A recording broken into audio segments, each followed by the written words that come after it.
रब्बिल आलमीन अस्सलातु वस्सलामु अला मुहम्मदिन व अला आलिहि व अस्हाबिहि अजमईन।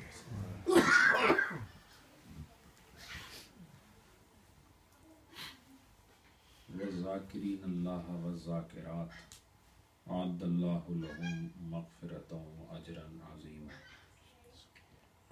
सदक़ल्लाहु मौलानल अज़ीम। एक मरतबा फिर दुरूद शरीफ पढ़िए।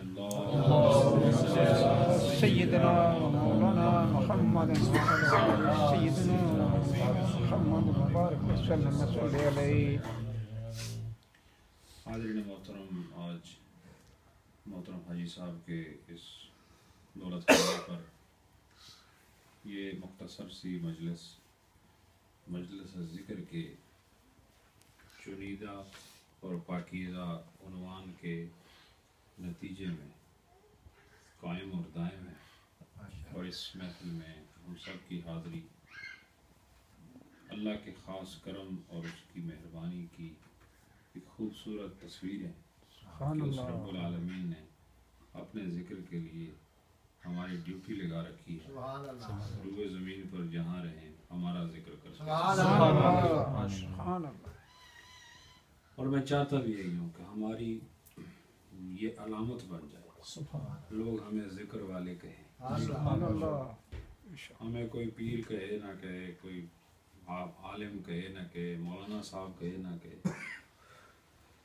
साहब ना कहे, हम और हमारे तमाम वो लोग जिनके साथ हमारे मोहब्बत का रिश्ता कायम हो गया है, लोग ये कहें ये ज़िक्र वाले ये हमारे जो अल्लाह का ज़िक्र, ये हमारी निशानी बन जाए। और ज़िक्र वाला वही होता है जिसके दिल में अपने महबूब की याद कायम हो जाती है। दिल में याद का रहना ही ज़िक्र होता है। अरबी ज़बान में ज़िक्र कहते हैं याद करना, और याद करना ज़बान से भी होता है और बिला ज़बान भी होता है।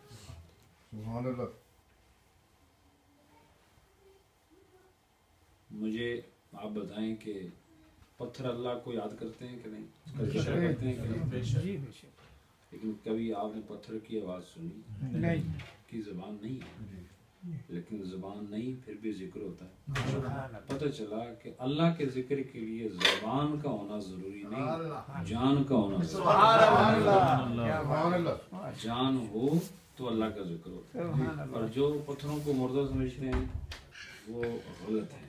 पत्थर मुर्दा नहीं, जो भी चीज़ अल्लाह का जिक्र करती है उसमें कोई ना कोई ज़िंदगी है, लेकिन फ़र्क यह है कि वो ज़िंदगी रूहानी है, जिस्मानी नहीं है।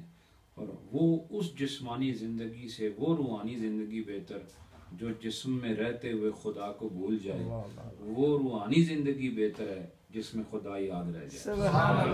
क्या बात है, माशाअल्लाह। हर चीज़ खुदा की तख्लीक है, हर चीज़ का खालिक अल्लाह है, और अल्लाह ने जिस चीज़ को भी पैदा किया उस हर चीज़ ने अपने मखलूक होने का हक अदा किया। सिर्फ दो को इम्तिहान में डाला, वो फरिश्ते और इंसान है, जिन और इंसान। कौन है? जिन और इंसान। बाकी हर मखलूक ने अपने खल्क होने का हक अदा किया है।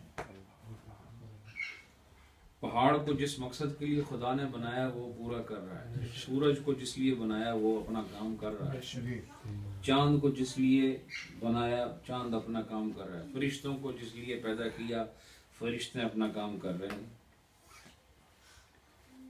रेत का हर जर्रा अपना काम कर रहा है, जमीन पे रेंगने वाली कीड़ियां चींटियां ये अपना काम कर रही हैं, हवा में उड़ने वाले परिंदे अपना काम कर रहे हैं। जिसको जो ड्यूटी अल्लाह ने दी है वो अपनी ड्यूटी कर रहा है, अपने तख्लीक के मकसद में पूरा उतर रहा है। इंसान को भी अल्लाह ने और जिन्नात को वमा खलक़तुल जिन्ना वल इंस इल्ला लियअबुदून, इनको दोनों को मैंने अपनी इबादत के लिए पैदा किया, इन दोनों को इम्तिहान में डाला। इन दोनों में फिर अफजल वो है जिसे इंसान कहते हैं, और इंसान वो है जिसने अपनी ज़िंदगी के मकसद को पूरा कर लिया। जिसने ज़िंदगी के मकसद को पूरा कर लिया ये इंसान बन गया, और जिसने पूरा न किया वो सिर्फ़ एक जानदार मखलूक बन के दुनिया में रहता रहा, मकसद तक पहुंचना ही अक्लमंदों की निशानी है। जो मकसद तक ना पहुंचे ये अक्लमंद नहीं। देखो अक्ल से कितने बड़े बड़े फैसले करते हो। ये अक्ल है जिसने इंसान को चांद तक पहुंचा दिया। ये अक्ल है जिसने मनो और टनों के हिसाब से बैरी बेड़े को पानी के ऊपर खड़ा कर दिया और उसमें पूरा ऐसा लगता है शहर आबाद है। इतने बड़े बड़े बैरी जहाज हैं, पूरे शहर आबाद है। जैसे आप ये एक स्ट्रीट होती है, इतने बड़े बड़े जहाज होते हैं पानी के ऊपर तैर रहे हैं। ये अक्ल इंसानी है। तो अक्ल इंसानी से इंसान तरक्की तक पहुंचा है, चांद तक पहुंचा है। लेकिन अल्लाह ताला की जात इस बात से नहीं खुश होती कि आपके कदम चांद तक लग जाएं तो आप कामयाब हो जाएंगे।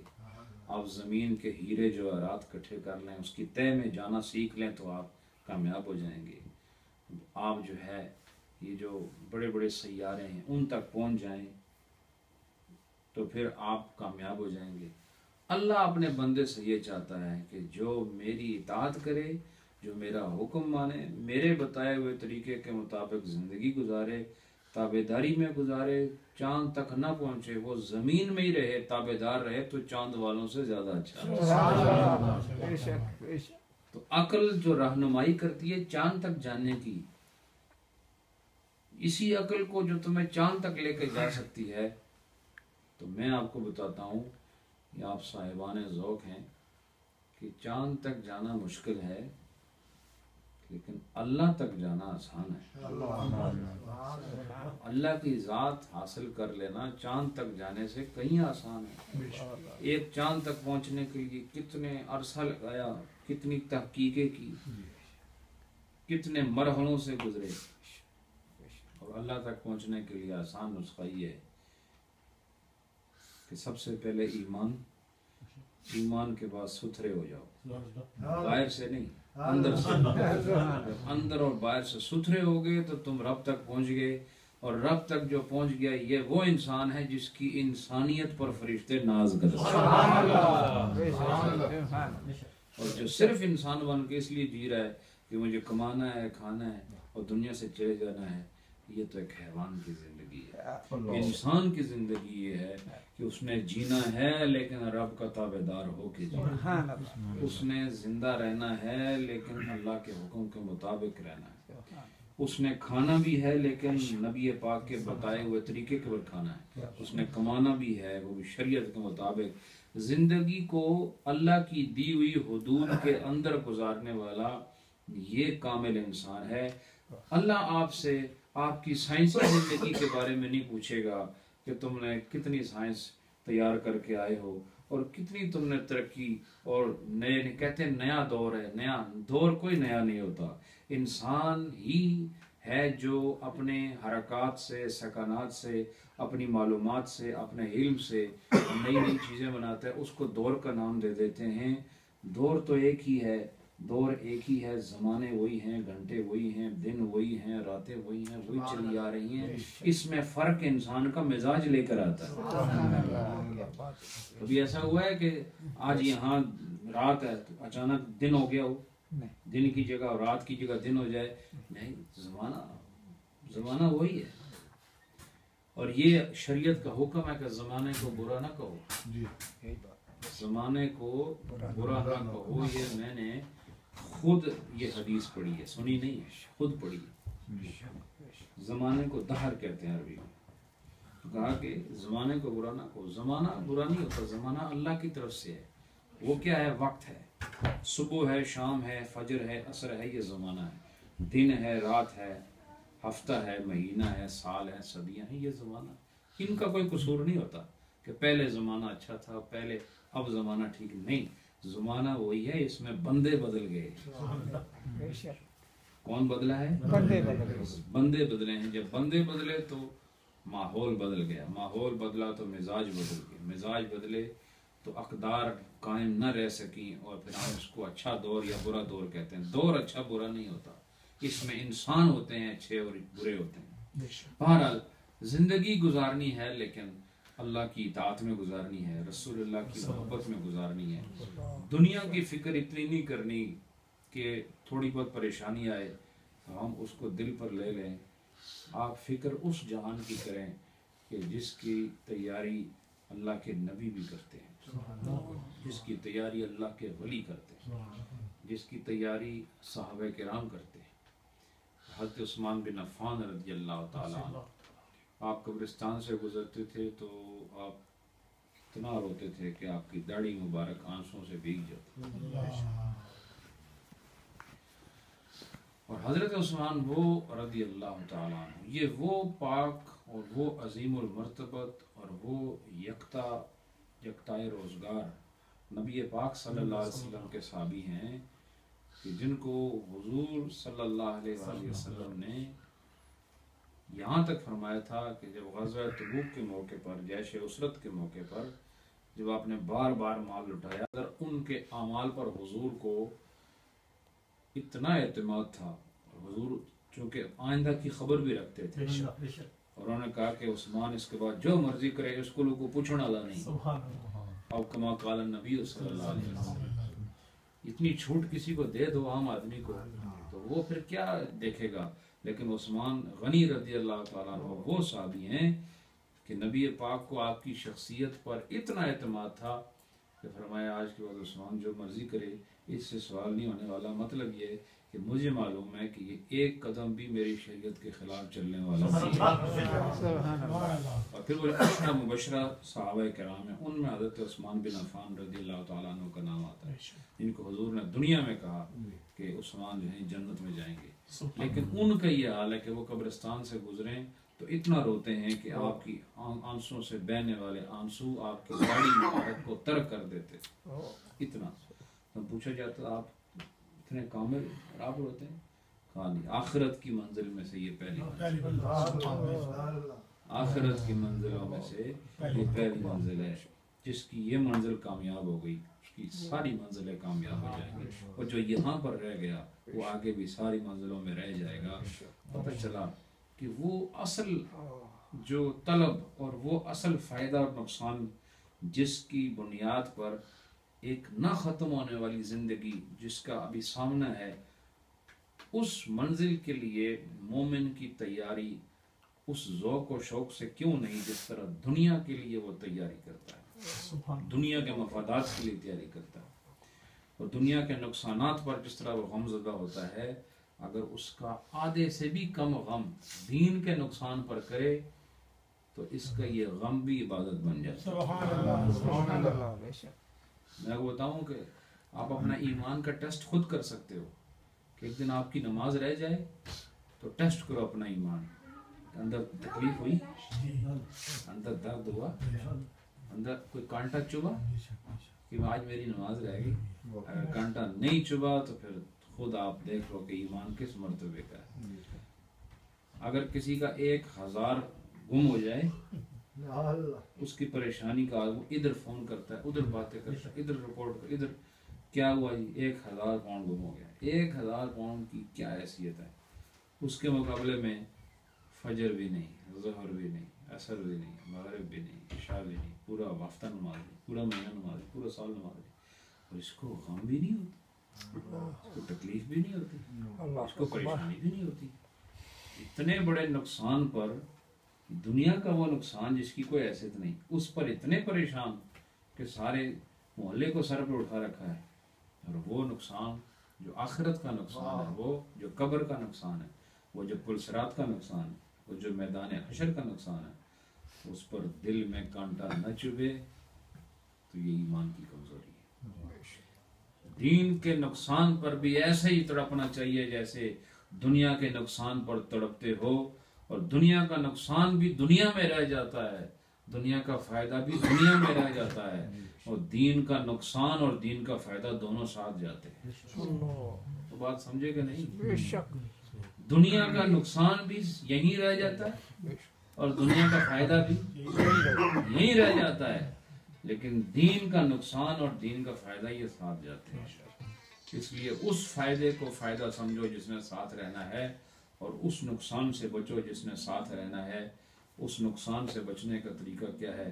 कि ज़्यादा से ज़्यादा अल्लाह का ज़िक्र, नबी पाक सल्लल्लाहु अलैहि वसल्लम की ज़ात पर दुरूद शरीफ, फ़राइज़ से अपनी ज़िंदगी में इत्तिबा और इताअत की इब्तिदा करो। फ़राइज़ से फ़र्ज़ पूरे करो, फ़र्ज़ के बाद वाजिब पूरा करो, वाजिब पूरा हो जाए फिर नफलों की तरफ, सुन्नतों की तरफ आओ और अपनी ज़िंदगी को इत्तिबा में गुजारो। अल्लाह को इस बात से गर्ज नहीं कि तुम अरब में रहते हो या अजम में रहते हो, मशरिक में रहते हो या मगरब में रहते हो। वो ये देखता है कि तुम उसके हुक्म के मुताबिक रहते हो कि नहीं। उसे इस बात से गर्ज नहीं है कि तुम बरतानिया में क्यों रहते हो या पाकिस्तान में क्यों नहीं रहते हो। वो इस बात से गर्ज है कि तुम जहां भी रहते हो हमारे बन के रहते हो या दुनिया के गुलाम बन के रहते हो। जरूरत इस बात की है कि जहां भी रहो, जमीन का मालिक खुदा है, उसने हमारे लिए बनाई है। और सिर्फ बात इतनी है कि जिधर रहना है मालिक का बन के रहना है। और मालिक का बन के रहने का तरीका ये नहीं होता आदमी कहे मैं अल्लाह का बंदा हूँ, मैं अल्लाह का बंदा। नहीं, तुम्हारे आदतें, तुम्हारी खसलतें, तुम्हारे कौल व फेल, तुम्हारी जिंदगी के ढंग से लगना चाहिए कि ये अल्लाह का बंदा। दावा करने से कौन आदमी जो कि ये नहीं कहता मैं अल्लाह का बंदा नहीं। हर आदमी कहता है मैं अल्लाह का बंदा हूँ, लेकिन अल्लाह का बंदा सच्चा वो है जो अल्लाह की बंदगी में रहता है। बंदा हो और बंदगी ना हो, ये बंदा है? बताओ ना। ये बल्ब हो और उसके अंदर रोशनी ना हो, फ्यूज हो, तो है तो वो बल्ब है, लेकिन क्या उसकी कोई कीमत है? नजर वो बल्ब की तरह आता है। जब तक बटन ऑन नहीं है, जो नहीं जलता और जो जलता है ये एक तरह नजर आते हैं। अब जो नमाज पढ़ कर आया, जो नहीं पढ़ के रोड पे चल रहे हैं, पता कोई नहीं चलता। लेकिन एक वो है जिसके अंदर से लाइट गुम हो चुकी है, एक वो जो अंदर से रोशन है, एक वो है जो नूरे बंदगी के साथ चल रहा है, और एक वो है जो नूरे बंदगी से आरी और खाली चल रहा है। हमें सिर्फ शक्ल नहीं चाहिए, शक्ल दोनों बल्बों की एक तरह होती है, वो पता नहीं चलता इसमें कौन सा फ्यूज है कौन सा नहीं। ये तो बटन दबाने के बाद ही राज खुलता है कि इसमें एक नाकारा है, और वो बटन भी दबेगा, लेकिन वो हशर का दिन होगा, एक ही बार बटन दबाया जाएगा और वो क्या होगा, सूर फूंकना। वो उसके बाद पता चल जाएगा कौन है लाइट वाला, कौन है तारीकी वाला। दुनिया खुदा ने आपको सिर्फ दुनिया के लिए नहीं दी है, दुनिया आपको दी है आखिरत के लिए। इसलिए दुनिया का हिस्सा भी उठाओ और आखिरत का हिस्सा भी उठाओ, दोनों यहीं से उठने हैं। खैर और शर दोनों यहीं पर है, नेकी बदी दोनों यहीं पर है, स्याही सफेदी सब इधर ही है, नाकामी कामयाबी इसी दुनिया में है। हर चीज को खुदा ने इसी दुनिया में रखा, गुनाह को भी इसी में रखा, सवाब को भी इसी में रखा, नेकी को इसमें रखा, बुराई को भी इसमें रखा, झूठ भी इसके अंदर है और सच भी इसी के अंदर है।